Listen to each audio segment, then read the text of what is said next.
Ok. Bom dia, meus amores. Estou com saudade de vocês, sabia? Eu sei que a gente estava meio distante, mas vai dar tudo certo, ok?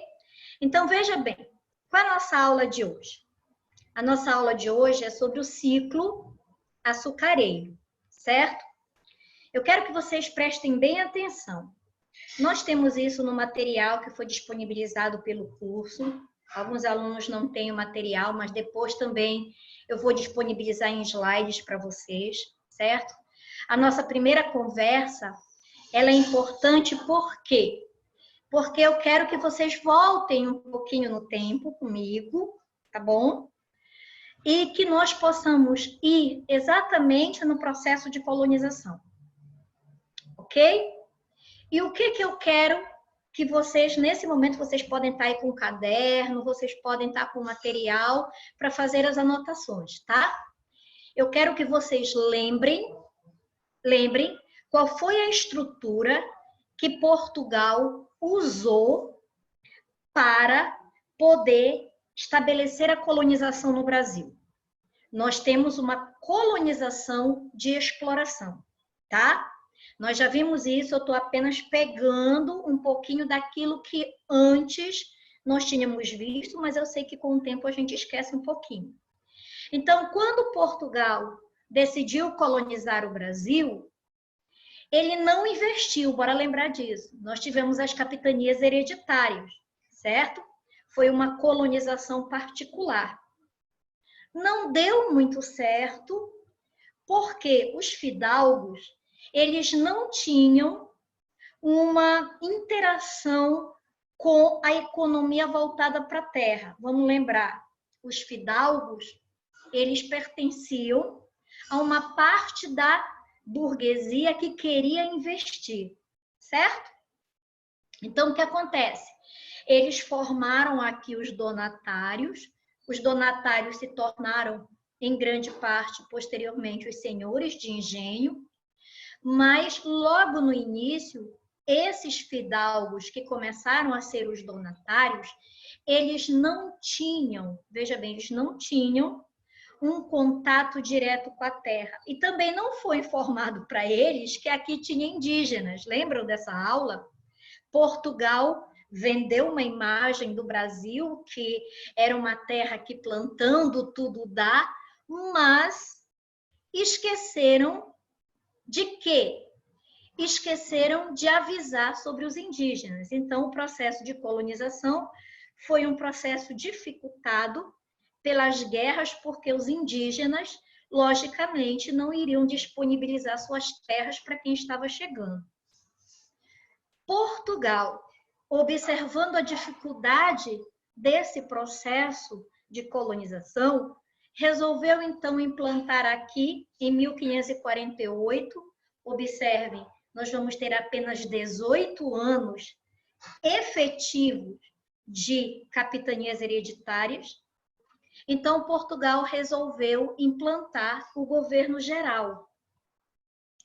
O governo geral não vai acabar, veja bem, não vai acabar com as capitanias. Vem organizar as capitanias. Eles vão escolher a capitania da Baía de Todos os Santos, que é uma capitania mais central, ok? Nós já vimos isso, como eu disse, eu só estou recapitulando. Nós vamos ter uma capitania mais central e vai ter, segundo a lógica de Portugal, uma questão mais dinâmica para o norte, assim como para o sul. Seria uma forma de centralizar o governo, porque as capitanias representavam o processo de descentralização. E o governo geral vai viabilizar, então, a centralização política. Nós vamos ter aqui um representante do rei. Nós teremos 3 governadores gerais: Tomé de Souza, Duarte da Costa e Mendes Sá.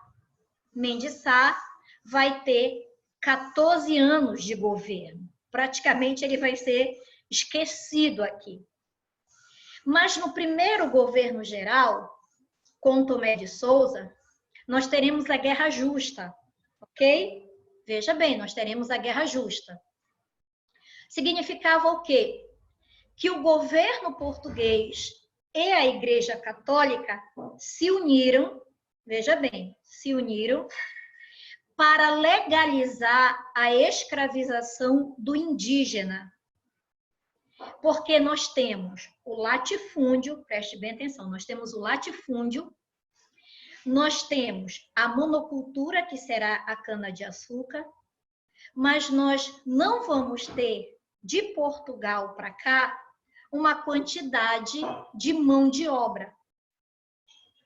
Então, se eu tenho terra e eu tenho um produto para ser trabalhado, mas o problema é, eu não tenho uma quantidade de pessoas que possam vir de Portugal para cá para trabalharem no Brasil. Então, com esse problema, o que é que o governo faz? Ele viabiliza a escravização do indígena. Mas nós temos um problema. Os nossos indígenas aqui, eles estão em uma etapa de desenvolvimento no final do Paleolítico, ou seja, eles ainda não têm, a maioria das nossas tribos, a maioria das nossas aldeias, não ainda praticam a agricultura. Eles não passaram pela Revolução Neolítica. Ou seja, eles não estão preparados para trabalharem com a cana-de-açúcar. Eles caçam, eles pescam, mas a maioria ainda não pratica a agricultura. Então, esse problema vai gerar o quê?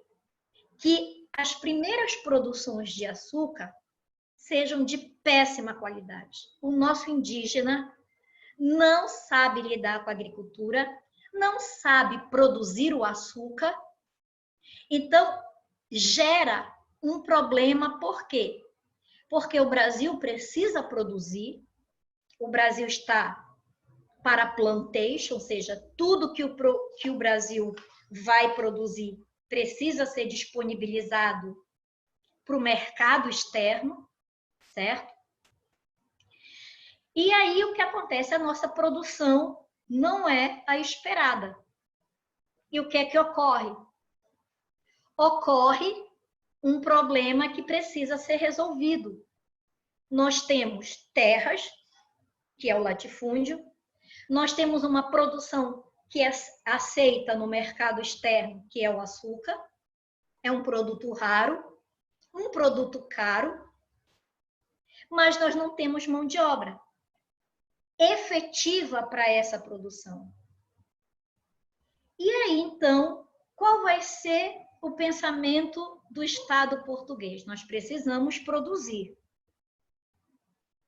E eles, então, possuem colônias na África.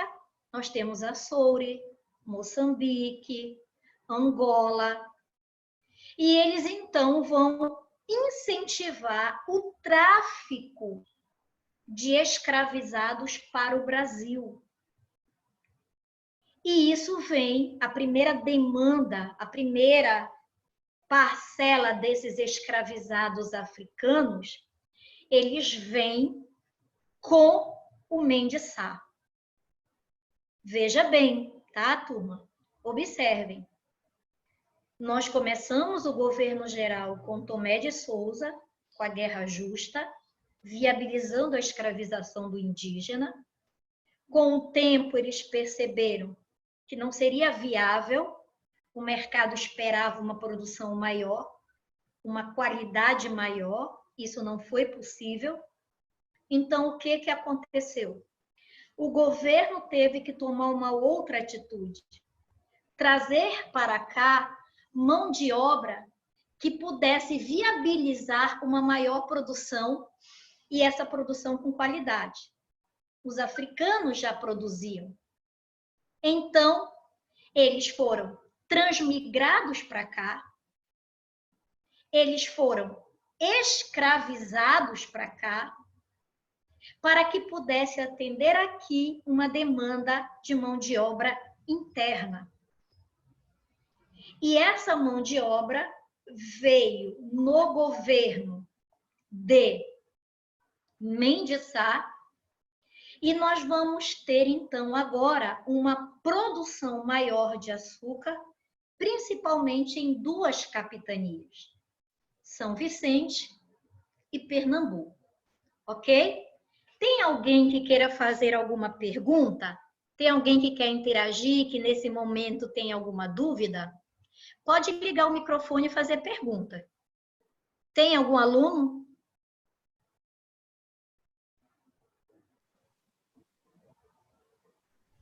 Vamos lá, eu quero a participação de vocês, eu quero que vocês interajam na nossa aula. Tem alguém que deseja fazer a pergunta?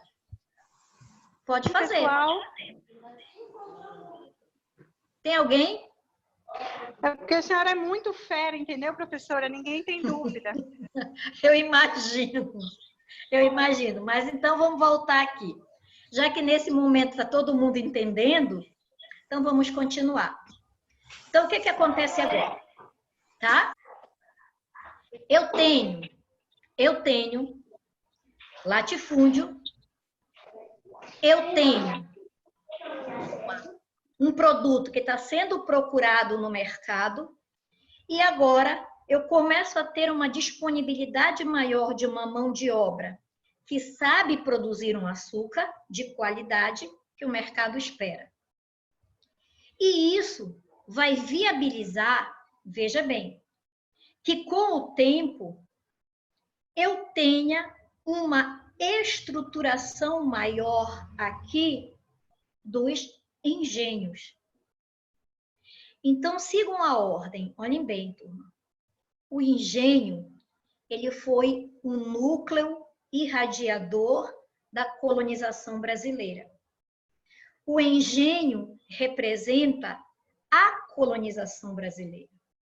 O engenho representa as três grandes características da colônia de exploração: latifúndio, mão de obra escrava e monocultura, correto? Então, o engenho agrega essas características. E o que o engenho vai produzir? Açúcar. Por quê? Porque as pessoas sabem lidar com açúcar? Não, turma. Não foi perguntado para os donatários e nem para quem era depois o senhor de engenho se eles queriam produzir o açúcar. O açúcar foi uma imposição de Portugal. Como Portugal precisava ter no mercado um produto caro e um produto raro, o açúcar se encaixava. Então, vamos levar este açúcar para o Brasil. Nem Portugal sabia se aqui tinham terras férteis para a produção de açúcar. Eles jogaram essa cultura e os donatários tiveram, vamos falar bem francamente, que se virar. Ok?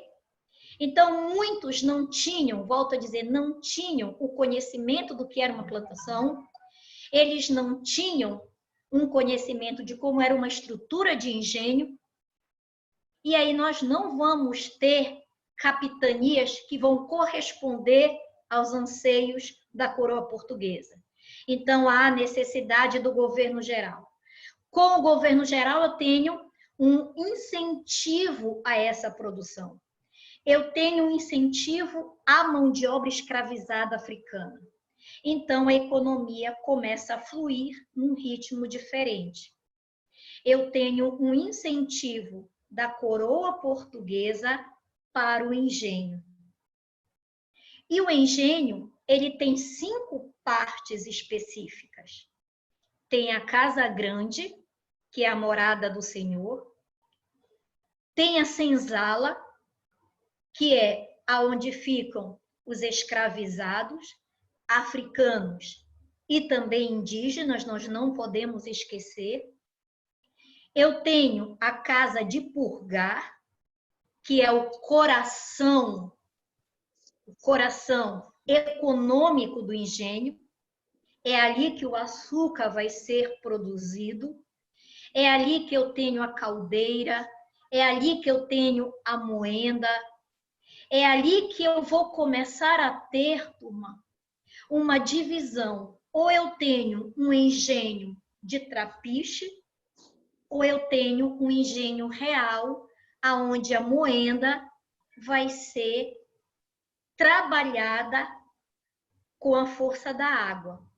Veja bem, tudo isso vai depender da casa de purgar, onde vai ser fabricado o açúcar, tá? Dependendo da organização da casa de purgar, eu tenho um engenho de trapiche, onde a moenda vai ser movida pela ação do escravo ou pela ação do gado, ou eu tenho um engenho real, que é um engenho mais caro, mas é um engenho movido pela força da água. Depois da casa de purgar, eu tenho a capela, que é a representação da Igreja Católica na colônia, e eu tenho, então, a plantação. Ok? Vamos recapitular. Casa grande, a morada do Senhor. A senzala, a habitação dos escravizados, africanos e indígenas. O coração econômico do engenho, que é a casa de purgar, aonde é fabricado o açúcar. Eu tenho a capela, que é a representação da igreja na colônia, e eu tenho, então, a plantação. E o que vai ser também importante para o Enem?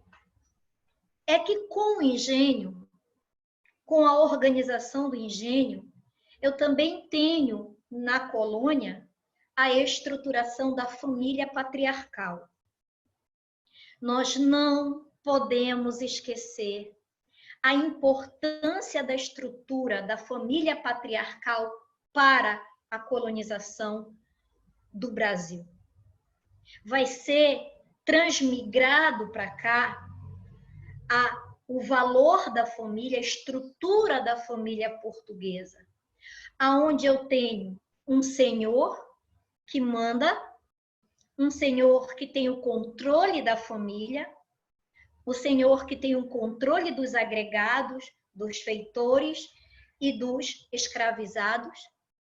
E eu tenho uma mulher que é protegida pela igreja, uma mulher que é vinculada à reprodução, e eu tenho os filhos com uma obediência fiel ao pai. Então, essa estrutura ela foi montada e repassada ao longo do tempo pelos valores da família tradicional. Então, quando nós observamos o processo de colonização e estruturação do engenho, uma das bases será a família patriarcal. Ok? Então, veja bem, nós temos o engenho, nós temos a família patriarcal e nós temos os escravizados. Isso são as marcas mais importantes do ciclo da cana-de-açúcar. O ciclo da cana-de-açúcar está voltado, turma, para o mercado externo. Os engenhos, eles não têm uma comunicação fluente entre si. Eles têm distâncias homéricas entre eles.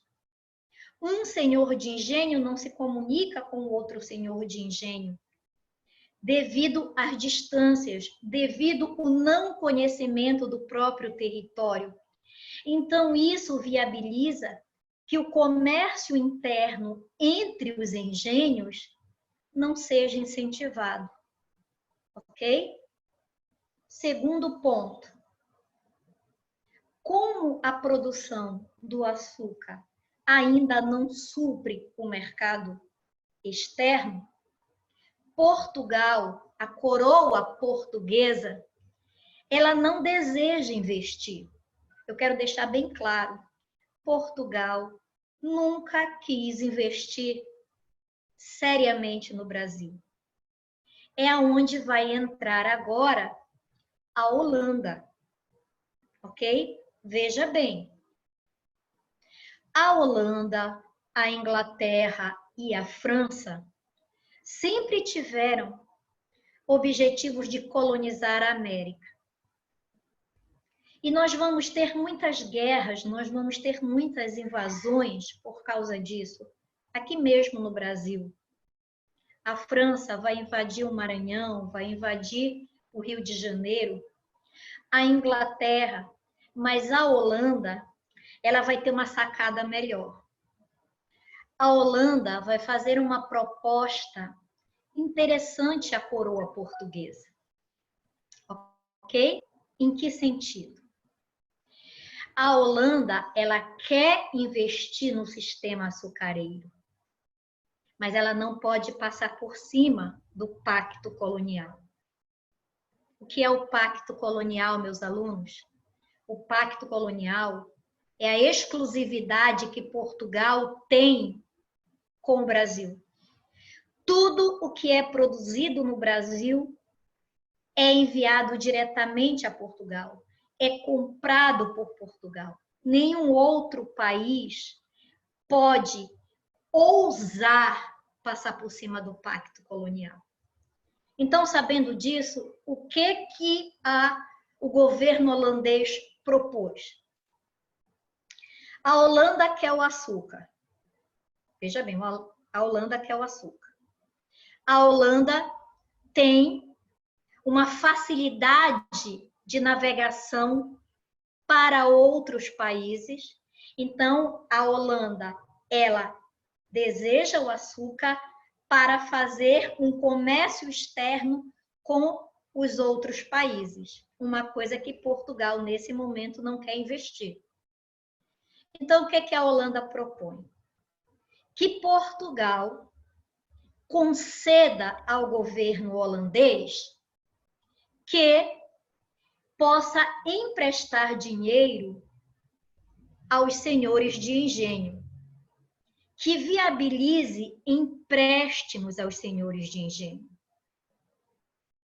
E com esse dinheiro, os senhores de engenho possam comprar mais escravos, que vai incentivar o tráfico, possam investir na casa de purgar, viabilizando uma maior produção de açúcar. E, veja bem, esse açúcar que é produzido com o dinheiro holandês é vendido para Portugal. Preste bem atenção, gente. Olhem bem a lógica desse pacote oferecido pela Holanda. Eu tenho dinheiro, eu sou o governo holandês, eu tenho dinheiro, eu quero investir no Brasil, mas eu preciso da autorização de Portugal. Porque eu não posso passar por cima do pacto colonial. Porque senão eu tenho o quê? Uma guerra. E o que vai acontecer? Portugal, que não quer investir no Brasil, aceita esse acordo com algumas restrições. O governo holandês pode investir dinheiro aqui, os senhores de engenho podem pegar esse capital, comprar escravos, investir na produção açucareira, vender este açúcar para o governo português e o governo português vai revender esse açúcar a um preço mais em conta para o governo holandês. E aí a Holanda, com posse desse produto com uma qualidade melhor, vende a um preço superfaturado para outros países. Perceberam a lógica, turma? Olhem bem, vou repetir. A Holanda empresta capital aos senhores de engenho, eles compram escravos, melhoram a casa de purgar, que é o coração econômico do engenho, eles começam a produzir mais açúcar, com uma qualidade melhor, os senhores de engenho vendem esse açúcar exclusivamente para Portugal. Portugal compra esse açúcar mais em conta, revende para a Holanda a um preço maior, E a Holanda, quando vai vender para outros países, triplica o valor do açúcar. Então, a Holanda ganha em duas frentes. Ganha emprestando dinheiro ao senhor de engenho e ganha comprando um açúcar mais em conta de Portugal. Alunos, prestem atenção. A Holanda não compra o açúcar dos senhores de engenho. A Holanda compra o açúcar do governo português. Então, veja bem, a Holanda ganha em duas frentes. Então, é interessante para a Holanda continuar o quê? Continuar investindo, emprestando dinheiro aos senhores de engenho. Para Portugal, é interessante porque não vai sair do seu bolso investir aqui no Brasil. Portugal compra um açúcar de qualidade mais em conta, abastece o mercado interno de Portugal e vende para a Holanda, para que a Holanda abasteça outros países. Então, é um mecanismo onde Portugal ganha, o governo holandês ganha, quem é que não ganha? O senhor de engenho. O senhor de engenho, ele é explorado pelo capital emprestado a um juros exorbitante e ele também tem que vender este açúcar mais em conta para o governo português, porque se ele não fizer isso, ele pode perder o direito à terra. Então, veja bem, turma, a aula de hoje, ela se resume exatamente a importância dela nesses pontos. A estruturação da colônia de exploração, latifúndio, monocultura, trabalho escravo. Com essa colônia de exploração, eu tenho a base do engenho, que vai ser o núcleo irradiador da colonização.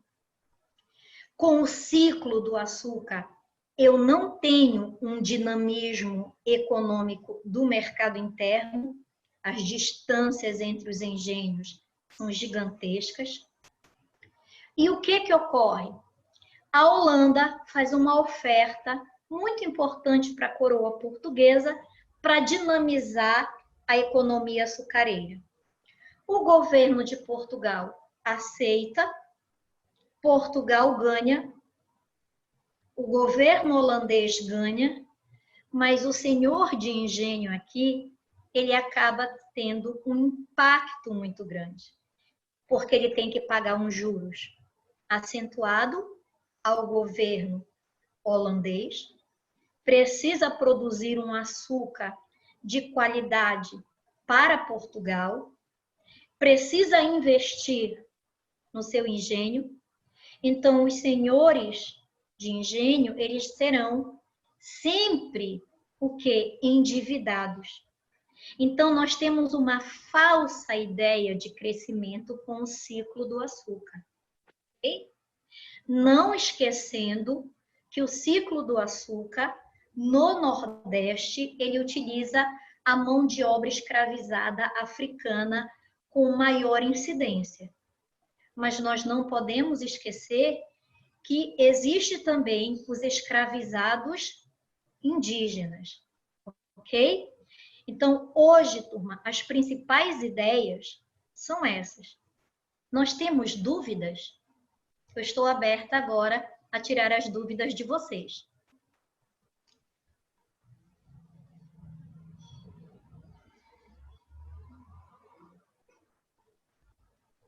Vamos nos manifestar, André, Igor, José Soniel, vamos lá, Adriana, Alexander. Nós não temos perguntas? Nós não vamos ter interação?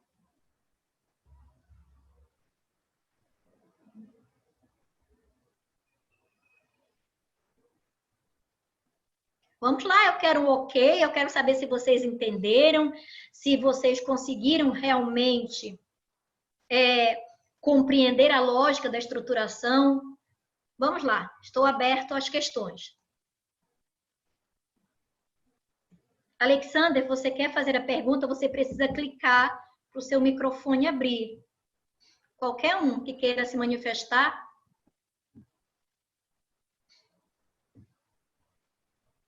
Olha, eu estou vendo aqui, estão dizendo que não tem nenhuma dúvida. Sempre tem, turma. Vamos lá. A Fernanda está gravando para aquelas pessoas que depois que entraram mais atrasadas. Veja bem, ontem eu não pude trabalhar, mas hoje eu trabalhei o ciclo açucareiro e depois eu vou trabalhar o declínio da economia açucareira, que vai combinar com o ciclo da mineração, tá?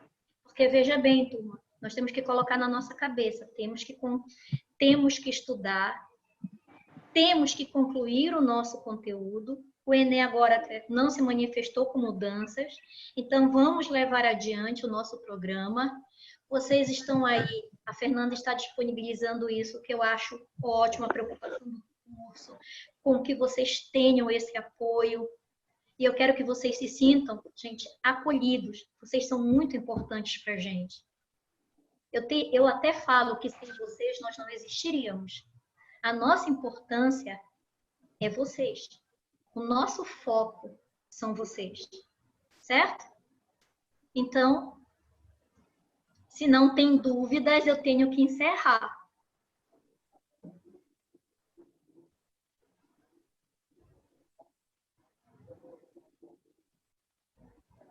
Vamos lá, meus amores. Eu estou vendo aqui, né?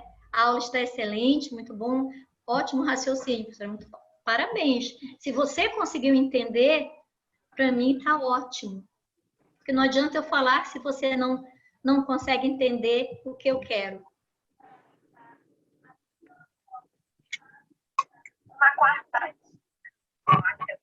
Vamos fazer o seguinte, eu vou encerrar. Mileide, tem alguma dúvida, filha? Não? Elias, tem alguma dúvida, filho? Tá tudo ok? Oi? Eu não estou ouvindo.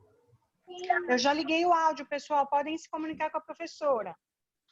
Vamos lá. Eu preciso que vocês me deem o feedback disso aí. Se vocês entenderam a estrutura do engenho, se vocês entenderam o processo. Olha só, turma, nós não podemos mais falar escravidão, tá? Um dos pontos importantes é vocês entenderem a escravização. Os negros, os africanos, eles não vieram para cá porque quiseram. Eles foram transmigrados à força. O nosso indígena não queria servir os portugueses, eles foram obrigados. Então, é por isso que o Enem trabalha hoje com o processo de escravização e não mais de escravidão. Prestem muita atenção nessa dica, ok?